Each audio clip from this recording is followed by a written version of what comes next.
Magandang araw at mag-aral muli tayo ng salita ng ating Panginoon at continue natin yung pag-aaral natin sa buhay ni Solomon. And doon pa rin tayo sa series natin na Encounter God. At ang verse natin ngayon ay matatagpuan sa 1 King 3 verse 30.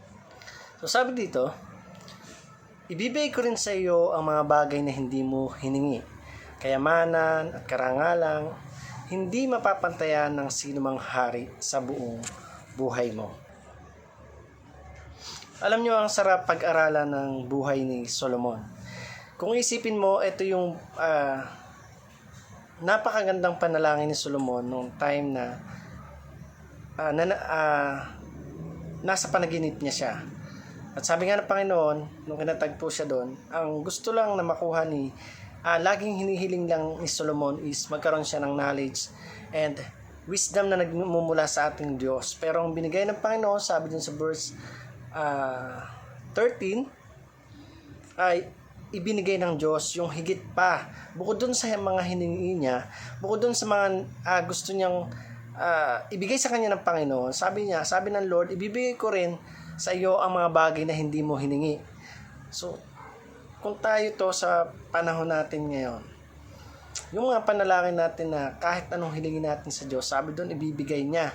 At ang pinaka-the best dito, yung hiniling ni Solomon is yung knowledge and wisdom.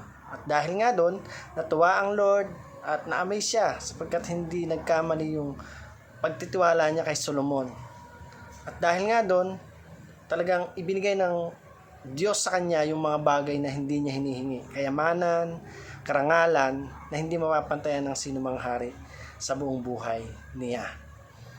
So, para dun sa ating katuruan, unang teaching natin, sabi dito, good stewardship makes God happy. So, si Solomon nga yung isa sa mga naging mabuting katiwala ng Panginoon na talagang na-amaze siya, na talagang hindi siya nagkamali ng pagkakapili sa lahat ng mga naging anak ni David. Sa 12 ay si Solomon yung talagang nagkaroon ng pusong mapagpakumbaba at hindi mapagmataas at hindi hinangad yung mga kayamanan kundi yung karunungan kung paano niya i-handle upang mag-expand yung kapasidad niya sa mga biyaya na ibinigay sa kanya ng Panginoon that time. So napakabuti ng Lord na talagang ang gusto ni Solomon is magkaroon ng knowledge and wisdom upang ma-handle niya yung lahat na ibibigay ng Lord. Never niya hiningi yung kayamanan, karangyaan, kasikatan. Ang tanging hiniling niya sa Panginoon is yung knowledge and wisdom kung paano niya ma-handle yung lahat ng bagay na marireceive niya sa ating Panginoon. So, pangalawa, sabi dito, God loves to answer our prayers according to His will.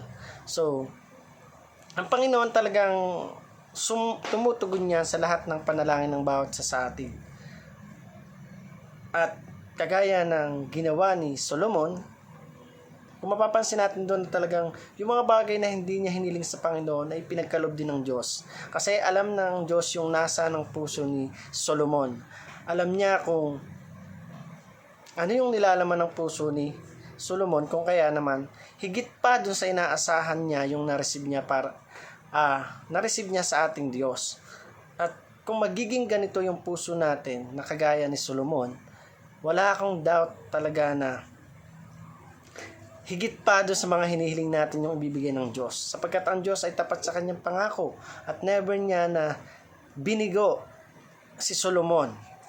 At dahil nga sa sobrang kagalakan niya, yung mga bagay na hindi na hiniling ni Solomon ay ibinigay pa niyang lahat. At isa nga dito si Solomon na talagang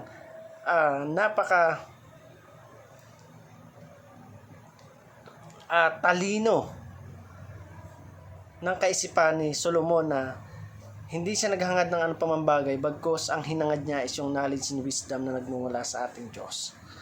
So, number 3, sabi dito, wisdom expand our capacity. So, dahil nga dito, nung hiniling niya na mas i-secure yung knowledge and wisdom na mula sa Diyos, kahit binigyan siya ng Panginoon ng maraming pagpapala, maraming blessings, na handle niya yun. Why?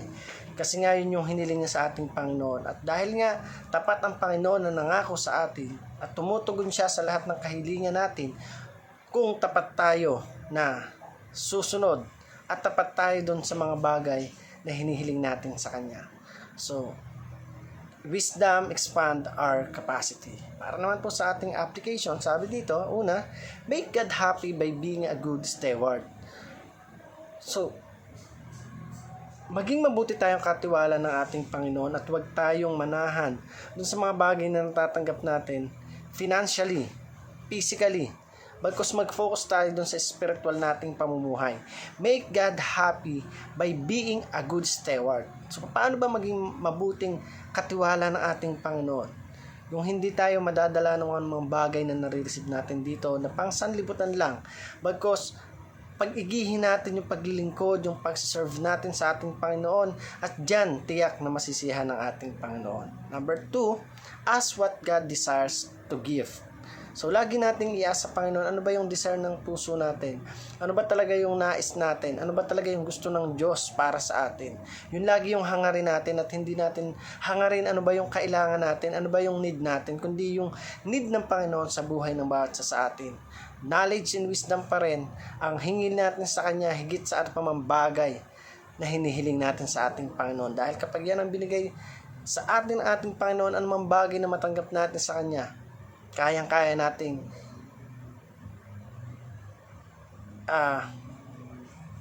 i-handle, sapagkat yung karunungan na mula sa Diyos ay sapat sa buhay ng bawat isa.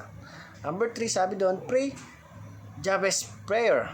So, enlarge my territory. So, once na nabigyan ng Panginoon yung knowledge and wisdom sa iyo, hindi na mahirap na kapag lumaki yung nasasakupan mo, kapag marami nang ibinigay na blessing sa iyo ang ating Panginoon, hindi ka na mahihirapan. Why? Kasi yung wisdom na binibigay sa iyo ng ating Panginoon ay sapat dun sa pangailangan o sapat dun sa mga biyaya na binibigay sa iyo. Lagi mo lang i-expand o hilingin sa Panginoon na bigyan tayo ng knowledge and wisdom to expand our capacity to handle God's blessing sa buhay ng bawat isa sa atin. Palagi tayong manahan sa karunungan na mayroon ng ating Panginoon, at wag tayong makontento dun sa buhay na mayroon tayo ngayon sa paglilingkod sa Kanya. Sapagkat darating yung time na masusubukin tayo, na habang tumatagal tayo sa paglilingkod sa ating Panginoon, maraming pagsubok yung dadating sa buhay ng bawat isa sa atin. At kapag knowledge and wisdom yung hiningi natin sa ating Diyos, wala akong duda na ibibigay sa iyo ng Panginoon yung pangangailangan. At sabi nga niya, higit pa dun sa inaasahan ng bawat isa sa atin. So again, kung gusto natin na mas lalong lumalim sa ating Panginoon, let wisdom expand our capacity to handle God's blessings. Pag-pray natin sa Panginoon na bigyan pa tayo ng knowledge and wisdom to handle everything that given by God. So again, thank you for watching this video. I hope you learned something, and God bless you.